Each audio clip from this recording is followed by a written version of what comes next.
Si tu veux tout savoir sur les tableaux à plusieurs dimensions ou les matrices, alors tu es sur la bonne vidéo. Donc n'hésite pas à t'abonner, à mettre un pouce bleu et surtout activer la cloche de notification pour ne pas rater les prochaines vidéos.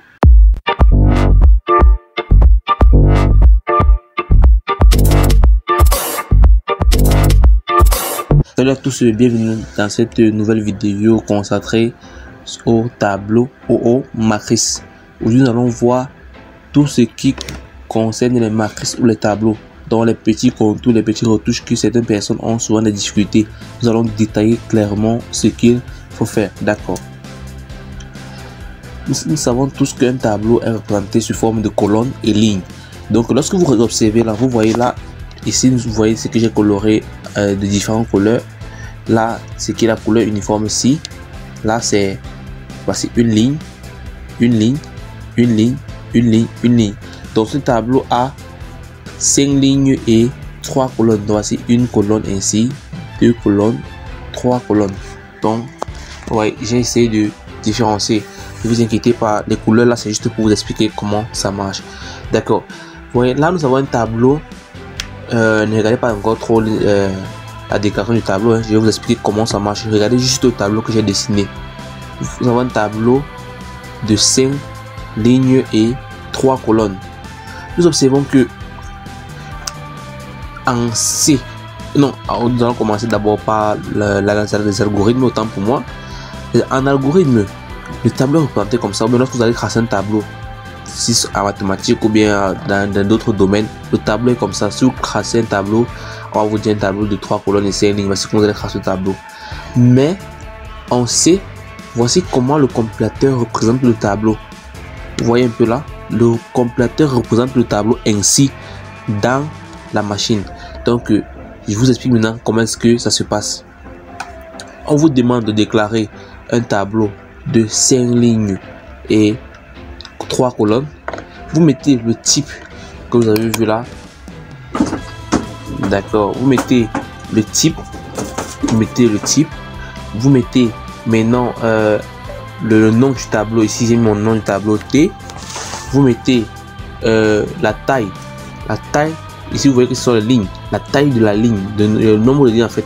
Vous mettez le nombre de lignes et maintenant après vous mettez le nombre de colonnes. Voilà un tableau à plusieurs dimensions. Dans la vidéo précédente, nous avons vu les tableaux, simples tableaux, comment déclarer. Vous voyez que ça ne change pas, c'est juste le nombre de lignes et le nombre de colonnes qui change. Donc on peut dire le nombre d'indices. Et lorsque vous avez dessiné, vous mettez 5, vous savez que c'est le nombre de lignes. Donc le premier nombre d'indices que vous allez mettre représente les lignes.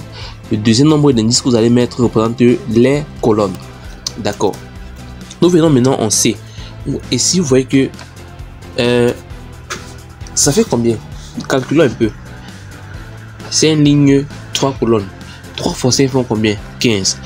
Nous observons que en C, ça va représenter tout cela sur un seul tableau.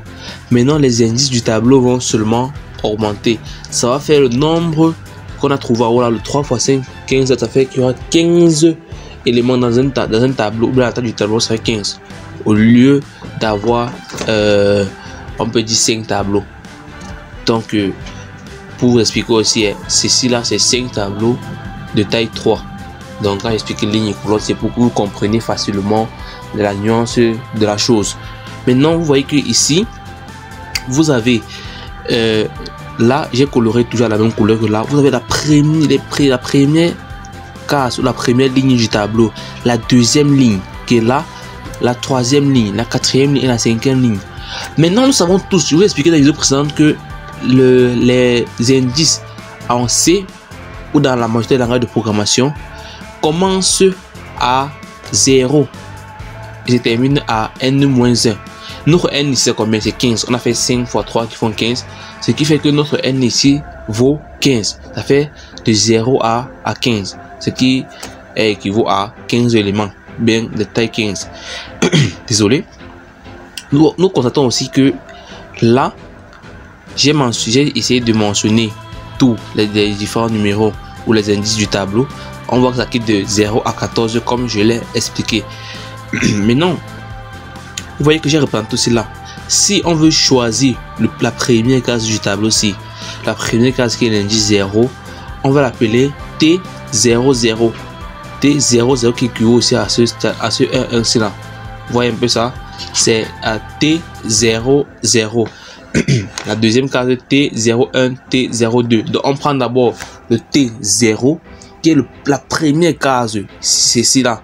Donc on va représenter, c'est que ça va devenir 0. Le 1 s'il devient 0. On représente d'abord la première case aussi complètement. On finit. Donc ce qui fait que ça c'est 0. On finit avec les 0. On va là T0, 0, T0, 1, T0 et 2. On finit avec, on entame avec le T qui ici serait un T1, 0, T1, 1, T1, 2. Donc, et c'est ça que j'ai fait partout là. Vous voyez, ça c'est ça ici là, jusqu'à T4, 2. Maintenant, pour essayer de vous expliquer un peu avec un petit exemple, j'ai mis T0 de 5 dans le tableau de taille 0, 5. On observe que là, ça se retrouve où? T05, T de 0 qui est là. Voilà. Je prends bien, comprenez bien, je suis dans le cas du C. Je ne suis pas ici en haut, je suis dans le cas du C. T0. Le tableau s'appelle comment? T0. Parce que ça c'est un T. Ça devient un seul tableau qui est T0. T0, 5. Voici le 5. Vaut combien? Vaut T de 1 et 2 qui équivaut à ceci. Donc c'est pour vous expliquer que la notation ne change pas. Vous pouvez différer. Si quelqu'un peut venir, il étudie un tableau de 100 éléments, un tableau qui a 100 sous-tableaux, et il travaille plutôt avec T0 jusqu'à T1000. T0 1000, vous voyez un peu. Alors que vous allez utiliser ici la T100, T1, T100, T101, T102, T103, T100, ainsi de suite jusqu'à T100. C'est un peu comme ça. Donc il y a plusieurs façons de noter encore. C'est la même chose. Et maintenant ici, vous voyez sur le constat que si on prend aussi T010, T010, ça donne 3, 1. T de 3, 1 qui est là. Vous voyez, vous essayez de voir. Donc c'est juste pour vous faire comprendre qu'il y a plusieurs façons de noter et travailler avec les tableaux. Maintenant, pour voir si vous avez compris, vous allez mettre en commentaire cette réponse T012. Mettez en commentaire pour voir si vous avez compris. Alors qu'on continue. D'accord. Maintenant, nous allons voir comment déclarer et initialiser un tableau à plusieurs dimensions. Mais avant, nous allons commencer d'abord par expliquer, réexpliquer pour ne pas perdre certaines personnes qui n'ont pas vu les précédentes vidéos. Mais je vous invite déjà à cliquer sur ce bouton qui s'affiche à la droite de la vidéo et aller voir la vidéo qui concerne les tableaux en C. D'accord. Maintenant, vous voyez, il y a la table de 5. Une table de 5, un tableau de 5 entiers. Et j'ai directement initialisé les entiers là. Un tableau, j'ai mis 10, 20, 5, 0, 3. Voilà les entiers. Donc j'ai directement initialisé. Un tableau de 5. J'ai initialisé 10 et 20. Rassurez-vous, quand j'initialise comme ça ne veut pas dire que le reste, ça va supprimer, ça va donner T de 2. Non. Ça va initialiser automatiquement le reste à 0. Donc j'ai expliqué ça dans la vidéo précédente. Allez voir et vous aurez plus d'informations concernant les tableaux. D'accord. Ici vous voyez que je ne mets pas la taille du tableau. Je ne mets pas la taille du tableau et j'attends à ce que quand je vais initialiser le tableau, même si je mets maintenant là, même si je mettais 10 000 éléments, ça va m'initialiser mon 10 000 ici là. Maintenant, j'utilise maintenant une constante. J'utilise la constante pour pouvoir déclarer le tableau, initialiser le tableau. Vous voyez, j'ai initialisé la constante à 10. Je viens maintenant, je déclare un tableau de 5 éléments. On peut bien compter ensemble ainsi un élément, 2, 3, 4 et 5. Quand on multiplie, nous savons tous que ce sont les entiers. Nous savons tous que ce sont les entiers. Donc, j'ai bien mis n de 10. D'accord. Vous voyez que si je veux multiplier ce 2 fois 10 moins 1, ça fait combien? Ça donne toujours un entier. Ce qui fait que ça va toujours donner des nombres comme ce qu'on a mentionné si haut. Maintenant, on a fini avec les tableaux à une seule dimension. Nous allons maintenant passer au tableau à plusieurs dimensions ou les matrices que nous sommes censés voir pour cette vidéo. Donc, restez, ne quittez pas la vidéo car ça devient de plus en plus intéressant. Maintenant, vous voyez, là, il y a une table dans un tableau d'entier de 3. Donc, avec, j'ai expliqué, 3 lignes, 4 colonnes. 3 lignes, 4 colonnes. Maintenant, la première ligne ou le premier tableau contient les éléments suivants: 1, 2, 3, 4. Deuxième tableau, 1, 5, 6, 7, 8. Le troisième tableau, 1, 9, 10, 11, 12.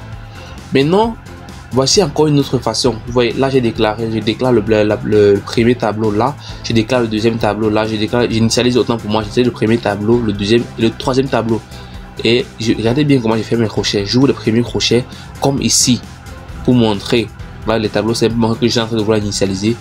J'initialise le premier tableau parce que ça c'est un tableau, maintenant ça c'est deux. J'initialise le premier tableau, virgule, le deuxième, virgule, le troisième. D'accord. Maintenant voici une autre façon de initialiser cela. Vous mettez trois tableaux de 4, de taille 4, autant pour moi si vous voulez, taille 4, mais un tableau, 3 tableaux qui va contenir 4 éléments, ça dépend de vous. Dites, prenez ça comme vous voulez, ça dépend de vous. D'accord. Vous venez là, vous avez un tableau de 4 éléments. Autant pour moi, si on veut faire le nombre d'éléments, fait 3 fois 4, ça fait 12. On voit que ça quitte de 1 à 12 éléments. On va mentionner 1, 2, 3 jusqu'à 12. Ça ne diffère pas, c'est la même chose que ce qui est mentionné si haut. Maintenant vous voyez que là nous avons encore par le bas, nous avons déclaré un tableau d'entier, toujours encore un entier. On va faire un entier dans cette vidéo. Un tableau d'entier, et ça quitte de 3 un tableau de taille. Bon, on va aller maintenant avec les principes de nombre de tableaux. On va voir, on va dire 3 tableaux de taille 4, donc chaque tableau va contenir 4 éléments. Mais regardez bien comment j'initialise là. J'initialise 1, 2 pour initialiser 1 et 2 dans les deux premières cases du premier tableau. Il met seulement 2 éléments. Et maintenant pour le deuxième tableau, j'initialise seulement 3 éléments en temps pour moi. Donc vous voyez que c'est bien, ça marche, ça fonctionne comme je vous ai expliqué. Le reste sera initialisé à 0, 0, 0, 0. Donc les deux éléments qui restent ici là seront initialisés à 0. Les deux éléments qui restent ici seront initialisés, l'élément qui reste ici sera initialisé à 0. Donc ça marche. Et maintenant vous voyez, j'ai mis l'indice différent pour vous dire que c'est différent de ceci. Comment? On va voir que on initialise ceci là. Le premier tableau a quelle taille? 4. Donc chaque tableau taille 4. Donc si on veut considérer ceci, ça va initialiser le premier tableau 1, 2, 3 et 4. Ce qui fait que le premier tableau sera initialisé à 4 éléments qui vont aller de 1 à 4. Et le deuxième tableau va initialiser uniquement 5. Et le reste sera 0. Ce qui fait que c'est très différent. Donc faites très attention. Beaucoup de personnes m'ont écrit eBay qui n'arrivent pas à faire ceci. Raison pour laquelle j'insiste dessus. Voilà les petits secrets que vous devez savoir sur les matrices en C. Maintenant, quand nous avons vu comment travailler avec les matrices ou bien l'essentiel à savoir, nous allons faire un petit exemple pour essayer de voir comment cela marche vraiment, pour ne pas seulement faire théorique. D'accord. Nous sommes dans notre code bloc. On va maintenant faire. Ce que nous allons demander, c'est un nombre. On va demander quoi? On va travailler avec les nombres ou quoi? Il propose oui, travail nombre. On va demander d'entrer. Non. On va prendre les nombres. Désolé si je réfléchis. On va travailler avec les nombres int. On va toucher le tableau T. T de 10 d'abord. Point virgule. Vous voyez, j'ai déclaré T de 10. Maintenant, je vais utiliser un compteur pour pouvoir affecter les valeurs dans le tableau. Et vous allez voir comment ça fonctionne. Dans la vidéo précédente, j'ai expliqué comment utiliser les boucles. Donc, ceux qui ont encore des difficultés peuvent aller voir comment ça marche. D'accord. Je vais initialiser mon compteur.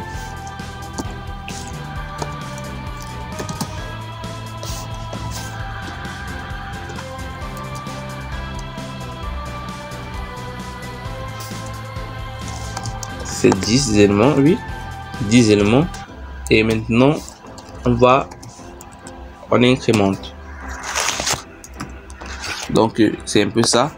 Et maintenant, on se rassure que on a ouvert les. Mais on lance, c'est bon.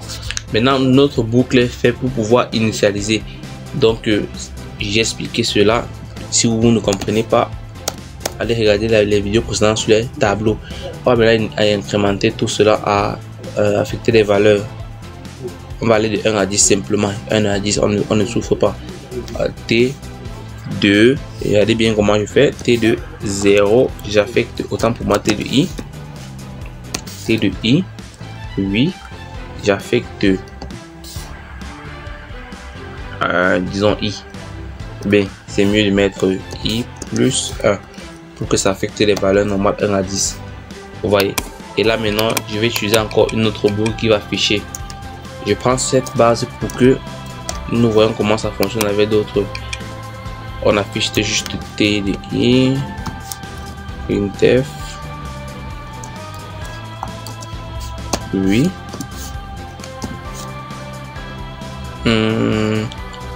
Bon, affichons même simplement poussons D, virgule T de I. Simplement, ne complique pas le formatage. C'est juste pour voir comment ça marche. D'accord, je lance et vous verrez ce que ça dit. Patientons, ok. Vous voyez, là ça me formate le formatage. Je n'ai pas essayé d'espacer. Vous voyez, là c'est 1 jusqu'à 10. 1 jusqu'à 10, on ne complique pas le formatage pour l'instant. Maintenant, vous voyez que j'ai fait un tableau. Maintenant, je vais faire un tableau de 10 tableaux autant pour moi, de 5 qui va contenir 5 éléments. On prend ça, on vient là, on modifie. Là, on met maintenant 5. Ça fait 10 tableaux qui va contenir 5 éléments. Qui vont contenir 5 éléments autant pour moi, désolé. Qui vont contenir 5 éléments. Donc, je viens là, je mets mon 10. J'initialise, vous voyez que maintenant j'ai un compteur. C'est pas bon. À part si j'utilise la méthode dont je vous ai montré là plus bas. Mais nous allons travailler avec la première méthode, ce qui fait que nous avons besoin d'une autre boucle pour pouvoir passer chaque tableau. Nous allons travailler, vous allez voir. T. Bon, c'est mieux d'aller 10 fois 5 font combien? 50. Nous allons aller avec 50, vous verrez comment ça marche. 10 fois 5 font 50. 10 fois 5 font 50. Ici, 50. Donc, on va l'affecter à chaque case du tableau à T 0. On va faire ça 0. Vous allez voir comment ça fonctionne. T0 de I. Ceux qui ne comprennent pas pour rentrer, j'ai expliqué ça dans les vidéos précédentes. T0 de I.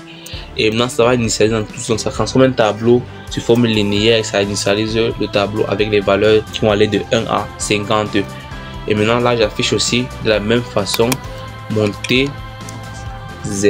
Attendez, je fais quoi? Mon T0 de I. Désolé. Et je lance. Ça m'affiche de 1 jusqu'à 50. Donc, vous voyez un peu que ça. C'est un peu comme ça fonctionne. Donc je vais essayer maintenant d'effectuer le formatage et vous allez voir comment ça fonctionne. Je viens là,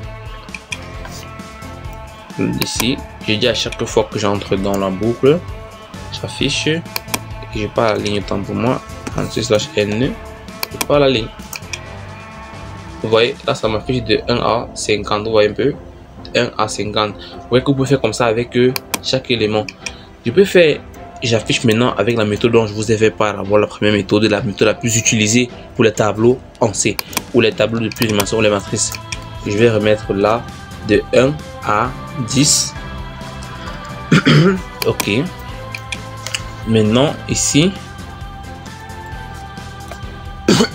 désolé, j'ai une petite truc qui me menace. On va encore déclarer une nouvelle boucle.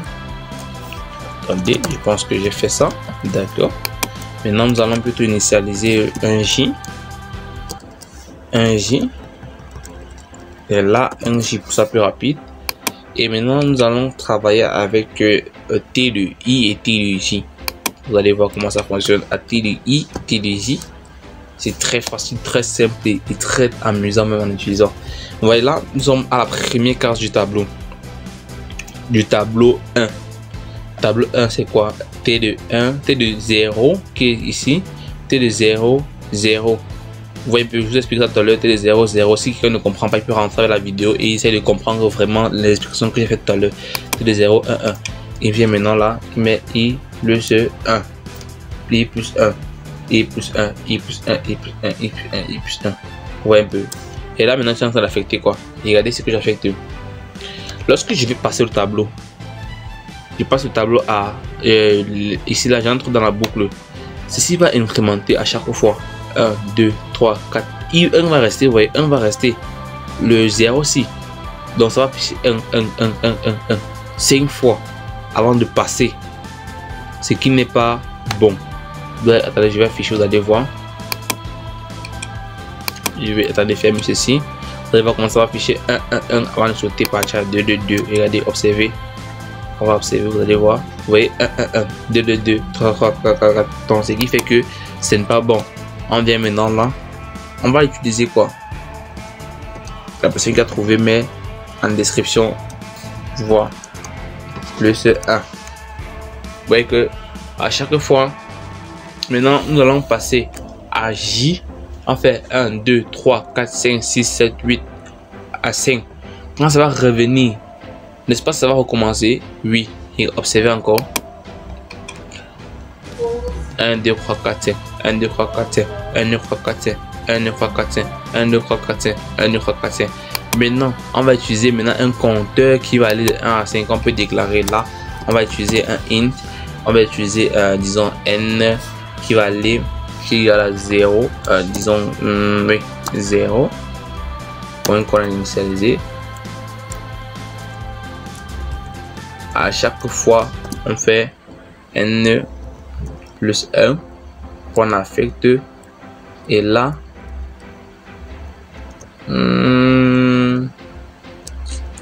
c'est où? Ok, là maintenant je mets mon n plus point virgule.